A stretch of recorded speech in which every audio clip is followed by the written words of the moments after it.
जय साईनाथाय नमः। ओम जय साईनाथाय नमः। ओम जय साईनाथाय नमः। अध्याय 4। श्री साईं बाबा का शिरडी में प्रथम आगमन। संतों का अवतार कार्य। पवित्र तीर्थ शिरडी। श्री साईं बाबा का व्यक्तित्व। गौली बुआ का अनुभव। श्री विठ्ठल का प्रकट होना। क्षीर सागर की कथा। दास गणों का प्रयाग स्नान। श्री साईं बाबा की शिरडी में प्रथम आगमन। 3 वाड़े। कथा आरंभ करने से पूर्व आप सभी बाबा के प्यारों से विनम्र निवेदन है कि हमारे चैनल दिव्य दर्शन को लाइक, शेयर, सब्सक्राइब अवश्य करें तथा बेल आइकन को दबाना न भूलें ताकि समय समय पर श्री साईं बाबा का प्रसाद व आशीर्वाद आप सभी को मिलता रहे। कृपया वीडियो को अंत तक सुनें।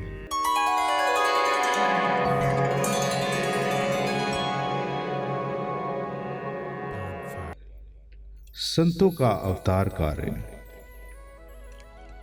भगवत गीता 4 अध्याय 7-8 में भगवान श्री कृष्ण कहते हैं कि जब जब धर्म की हानि और अधर्म की वृद्धि होती है तब तब मैं अवतार धारण करता हूँ। धर्म स्थापन, दुष्टों का विनाश तथा साधु जनों के परित्राण के लिए मैं युग युग में जन्म लेता हूँ। साधु और संत भगवान के प्रतिनिधित्व स्वरूप हैं। वह उपयुक्त समय पर प्रकट होकर अपनी कार्य प्रणाली द्वारा अपना अवतार कार्य पूर्ण करते हैं। अर्थात जब ब्राह्मण, क्षत्रिय और वैश्य अपने कर्तव्यों से विमुख हो जाते हैं, जब शूद्र उच्च जातियों के अधिकार छीनने लगते हैं, जब धर्म के आचार्यों का अनादर तथा निंदा होने लगती है, जब लोग निषिद्ध भोजन पदार्थों और मंदिरा आदि का सेवन करने लगते हैं, जब धर्म की आड़ में निंदित कार्य होने लगते हैं, जब भिन्न भिन्न धर्मावलंबी परस्पर लड़ने लगते हैं, जब ब्राह्मण संध्या आदि कर्म छोड़ देते हैं, कर्मठ पुरुषों को धार्मिक कृत्यों में अरुचि उत्पन्न हो जाती है, जब योगी ध्यान आदि कर्म करना छोड़ देते हैं और जब जनसाधारण की ऐसी धारणा हो जाती है कि केवल धन, संतान और स्त्री ही सर्वस्व है तथा इस प्रकार जब लोग सत्य मार्ग से विचलित होकर अधपतन की ओर अग्रसर होने लगते हैं, तब संत प्रकट होकर अपने उपदेशों एवं आचरण के द्वारा धर्म की स्थापना करते हैं। वे समुद्र की ज्योति स्तंभ की तरह अपना उचित मार्गदर्शन करते हैं तथा सत्य पथ पर चलने को प्रेरित रहते हैं। इसी मार्ग पर अनेकों संत, निवृत्तिनाथ, ज्ञानदेव, मुक्ताबाई, नामदेव, गौरा, गौणाई, एकनाथ, तुकाराम, नरहरि, नरसी भाई, सजन कसाई, सावंता माली और रामदास तथा कई अन्य संत सत्य मार्ग का दिग्दर्शन कराने हेतु भिन्न भिन्न अवतारों पर प्रकट हुए और इन सब के पश्चात शिरडी में श्री साईं बाबा का अवतार हुआ। पवित्र तीर्थ शिरडी।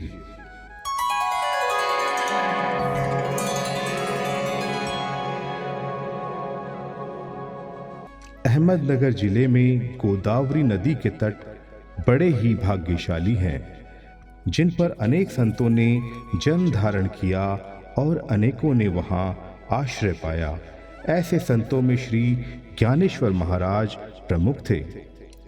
शिरडी अहमदनगर जिले के कोपरगांव तालुका में है। गोदावरी नदी पार करने के पश्चात मार्ग सीधा शिरडी को जाता है। 8 मील चलने पर जब आप नीम गांव पहुंचते हैं तो वहां से शिरडी दृष्टिगोचर होने लगती है।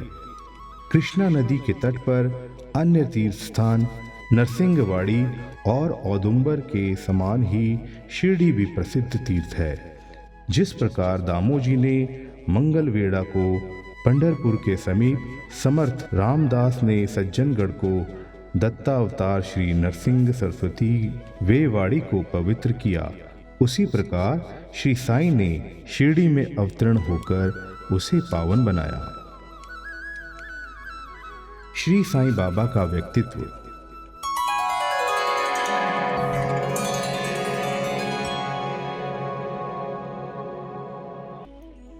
श्री साईं बाबा के सानिध्य में शिरडी का महत्व विशेष बढ़ गया। अब हम उनके चरित्र का अवलोकन करेंगे। उन्होंने इस भवसागर पर विजय प्राप्त कर ली थी जिसे पार करना महान दुष्कर तथा कठिन है।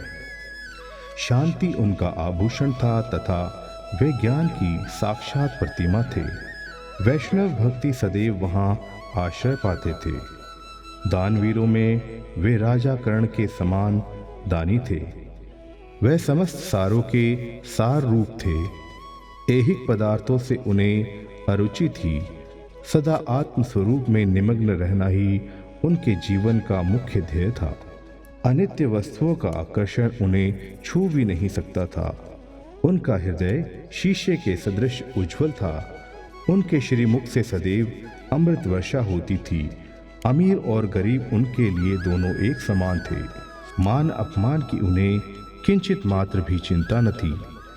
वे निर्भय होकर संभाषण करते, भांति भांति के लोगों से मिलजुल कर रहते, नर्तकियों का अभिनय तथा नृत्य देखते और गजल कव्वालियां भी सुनते थे। इतना सब करते हुए भी उनकी समाधि किंचित मात्र भी भंग न होती थी। अल्लाह का नाम सदा उनके होठों पर था। जब दुनिया जागती तो वे सोते और जब दुनिया सोती तो वे जागते थे।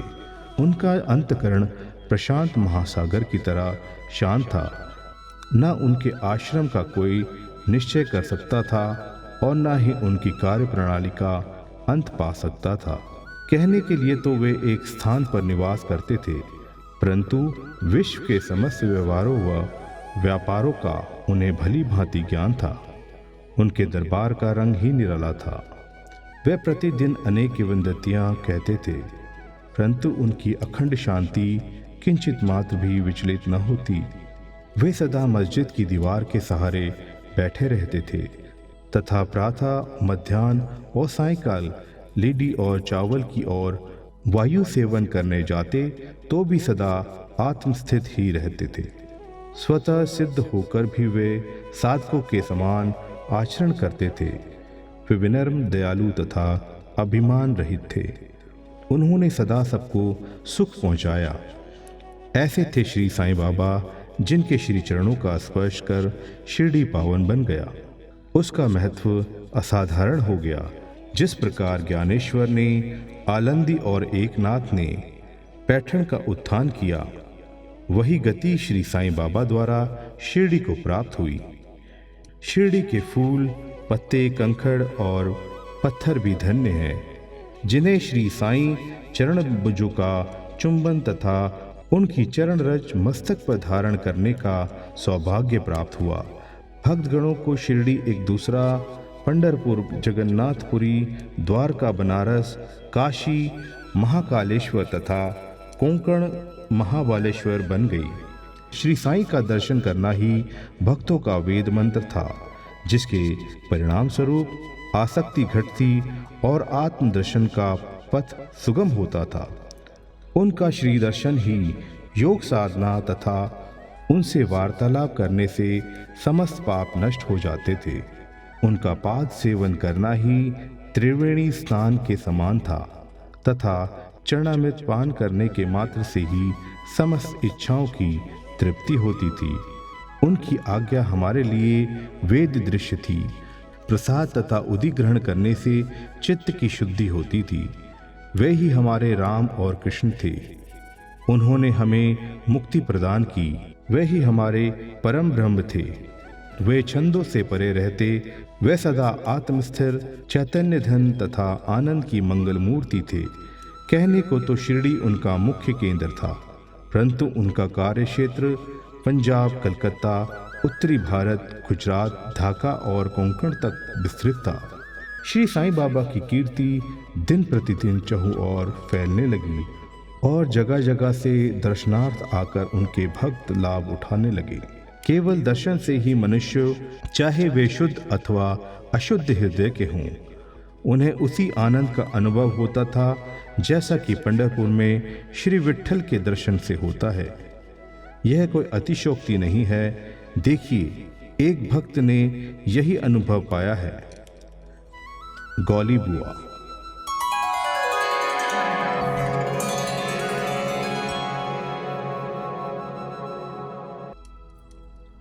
लगभग 95 वर्ष के वयोवृद्ध भक्त, जिनका नाम गौली बुआ था, पंडरी के एक वारकरी थे। वे 8 माह पंढरपुर तथा 4 माह आषाढ़ से कार्तिक तक गंगा तट पर निवास करते थे। सामान ढोने के लिए वे एक गधे को अपने पास रखते और एक शिष्य भी सदैव उनके साथ रहता था। वे प्रतिवर्ष वारी लेकर पंढरपुर जाते और लौटते समय श्री बाबा के दर्शनार्थ शिरडी आते थे। बाबा पर उनका अगाध प्रेम था। वे बाबा की ओर एकटक निहारते और कह उठते थे, ये तो श्री पंडरीनाथ श्री विट्ठल के अवतार हैं, जो अनाथ नाथ, दीनदयाल और दोनों के नाथ हैं। गौली बुआ श्री विट्ठोबा के परम भक्त थे। उन्होंने अनेक बार पंडरी की यात्रा की तथा प्रत्यक्ष अनुभव किया कि श्री साईं बाबा सचमुच में ही पंडरीनाथ हैं। विट्ठल स्वयं प्रकट हुए।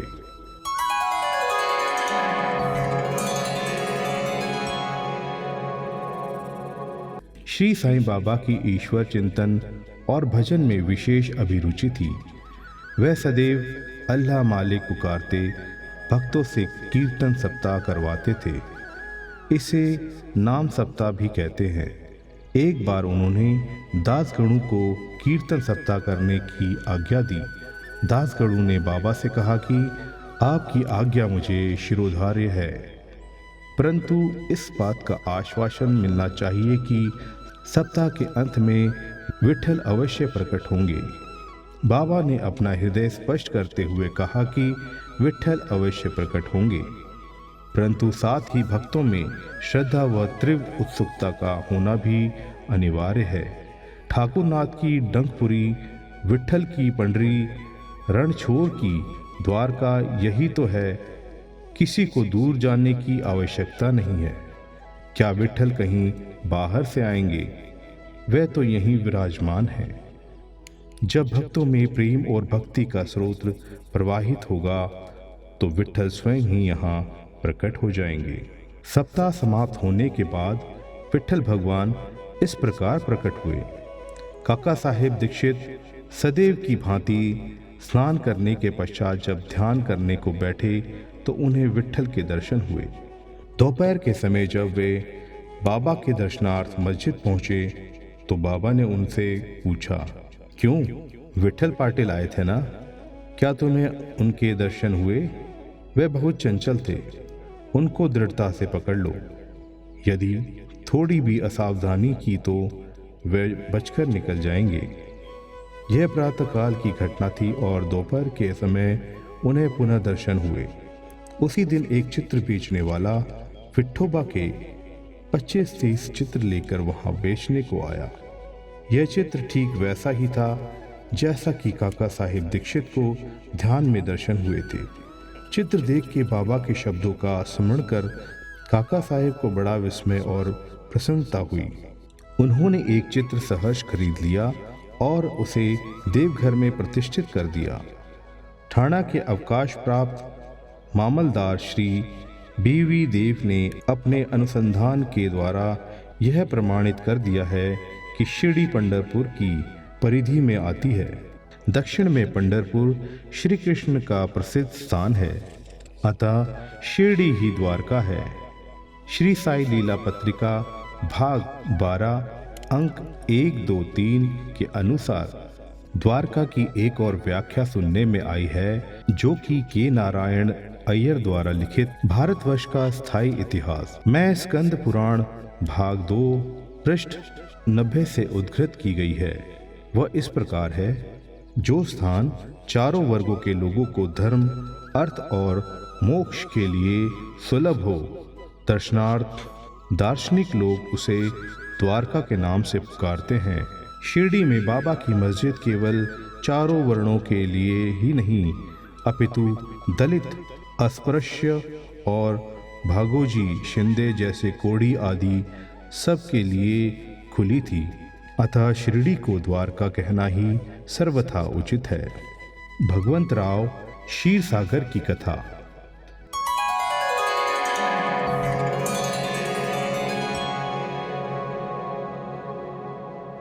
श्री विठल पूजन में बाबा को इतनी रुचि थी, ये भगवंतराव क्षीर सागर की कथा से स्पष्ट है। भगवंतराव के पिता विठोबा के परम भक्त थे, जो प्रतिवर्ष पंढरपुर को वारी लेकर जाते थे। उनके घर में विठोबा की एक मूर्ति थी, जिसकी वे नित्य प्रति पूजा करते थे। उनकी मृत्यु के पश्चात उनके पुत्र भगवंतराव ने वारी, पूजन, श्राद्ध इत्यादि समस्त कर्म करना छोड़ दिया। जब भगवंतराव शिरडी आए तो बाबा ने उन्हें देखते ही कहने लगे, इनके पिता मेरे परम मित्र थे, इसी कारण मैंने इन्हें यहाँ बुलाया है। इन्होंने अभी नैवेद्य अर्पण नहीं किया तथा मुझे और विठोबा को भूखों मारा है, इसलिए मैंने इन्हें यहाँ आने को प्रेरित किया है। अब मैं इन्हें हठपूर्वक पूजा में लगा दूंगा। दासगणों का प्रयाग स्थान।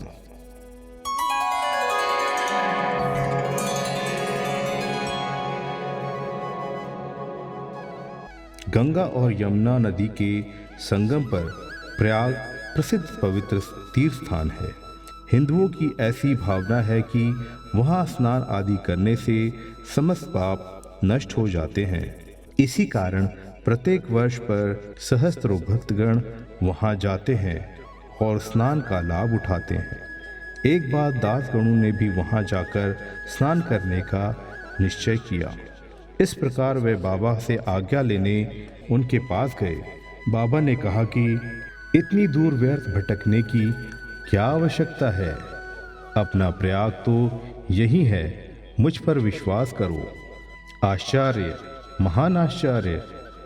जैसे ही दासगणों बाबा के चरणों पर नतमस्तक हुए तो बाबा के श्री चरणों से गंगा यमुना की धारा वेग से प्रभावित होने लगी। यह चमत्कार देख दासगणों का प्रेम और भक्ति उमड़ पड़ी। आंखों से आंसुओं की धारा बहने लगी। उन्हें ये अंतस्फूर्ति हुई और उनके मुख से श्री साईं बाबा की श्रोतध्वनि स्वतः प्रभावित होने लगी। श्री साईं बाबा का शिरडी में प्रथम आगमन।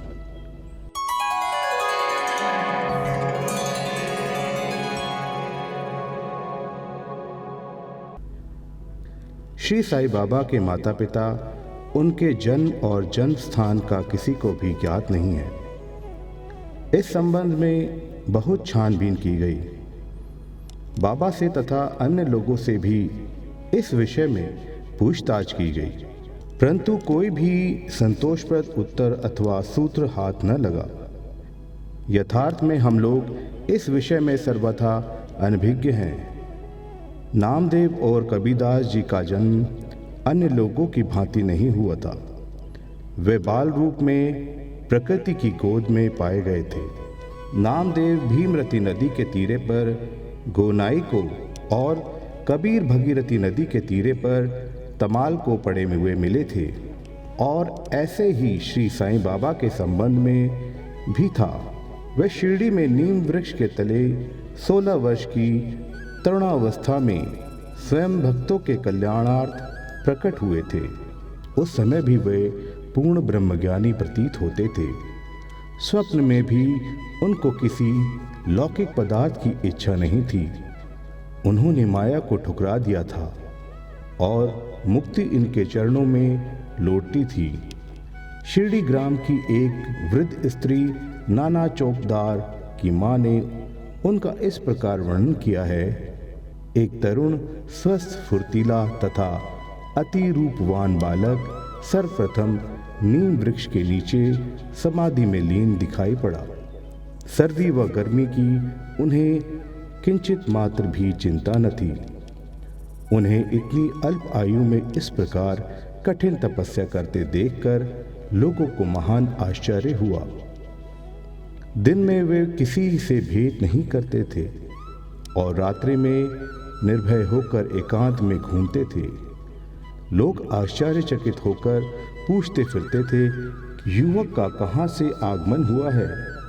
उनकी बनावट तथा आकृति इतनी सुंदर थी कि एक बार देखने मात्र से लोग आकर्षित हो जाते थे।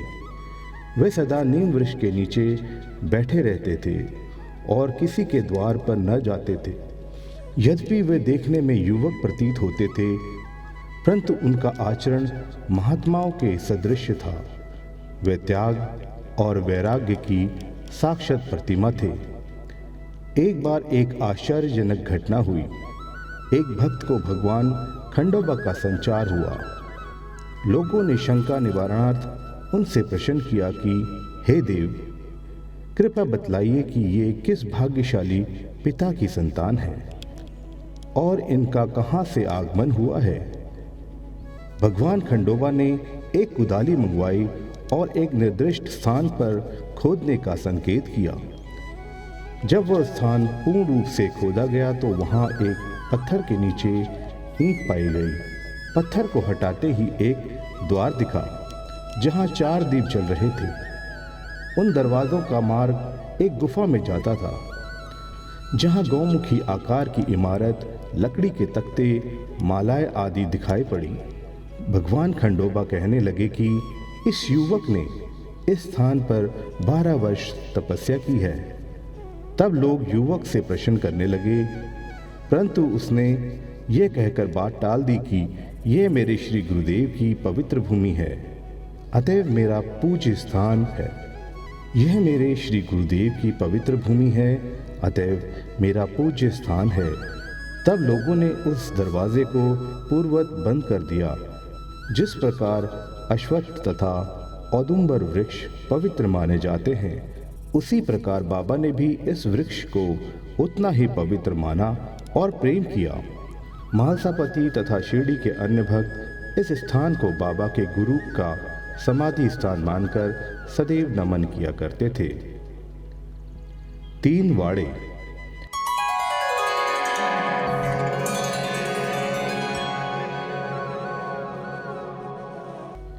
नीम वृक्ष के आसपास की भूमि श्री हरि विनायक साठे ने मोल ले ली और उस स्थान पर एक विशाल भवन का निर्माण किया जिसका नाम साठेवाड़ा रखा गया।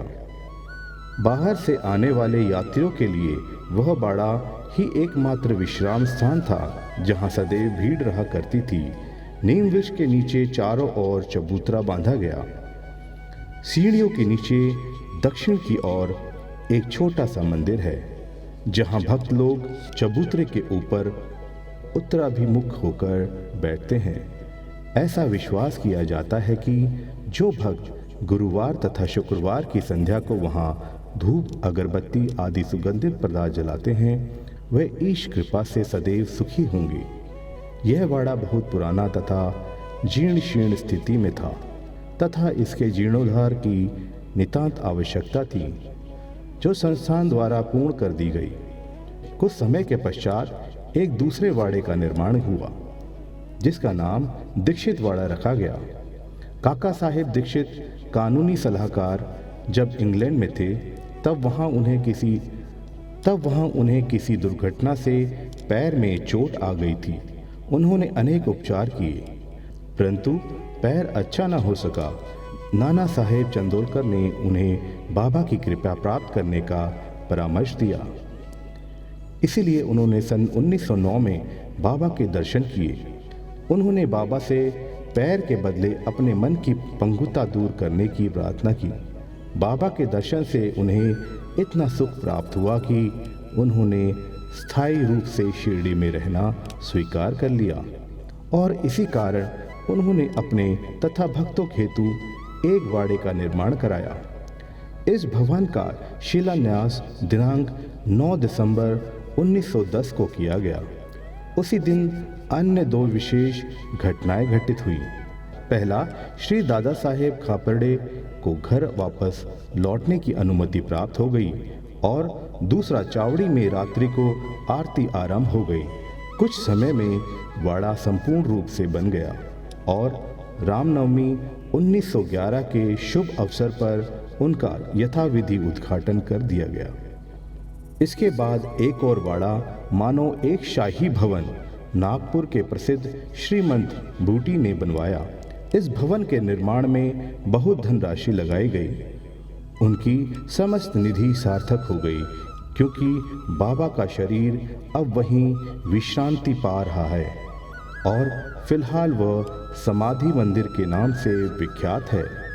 इस मंदिर के स्थान पर पहले एक बगीचा था, जिसमें बाबा स्वयं पौधों को सींचते और उनकी देखभाल किया करते थे। जहाँ पहले एक छोटी सी कुटी भी नहीं थी, वहाँ 3 वाड़ों का निर्माण हो गया। इन सब में साठेवाड़ा पूर्व काल में बहुत ही उपयोगी था। शिरडी से श्री साईं बाबा की अस्थायी अनुपस्थिति तथा चांद पाटिल की बारात में पुनः शिरडी लौटना, देवीदास जानकी दास और गंगा गिर की संगति, मोहिद्दीन तंबोली के साथ कुश्ती, मस्जिद में निवास, श्री डेंगले व अन्य भक्तों पर प्रेम तथा अन्य घटनाओं का अगले अध्याय में वर्णन किया गया है। इसी के साथ श्री साईं बाबा के प्यारों को श्री साईं सचरित्र के चौथे अध्याय को मन लगाकर सुनने के लिए बहुत बहुत धन्यवाद। ओम जय साईनाथाय नमः। ओम जय साईनाथाय नमः। ओम जय साईनाथाय नमः।